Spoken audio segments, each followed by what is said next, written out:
మీద విశ్వాసం ఉన్నట ప్రతి ఒక్కరికి కూడా రంజాన్ శుభాకాంక్షలు తెలియజేసుకుంటా ఉన్నాం.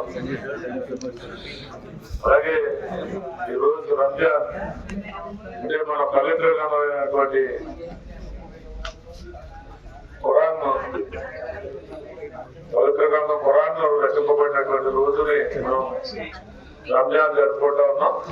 మరి నెల రోజుల పాటు కఠిన ఉపవాస దీక్ష ఉండి ఈ రంజాన్ జరుపుకుని ఇస్లాం మతం మీద విశ్వాసం ఉన్న మీ అందరికీ మరొకసారి రంజాన్ శుభాకాంక్షలు తెలియజేసుకుంటాం, సెలవు తీసుకుంటాం.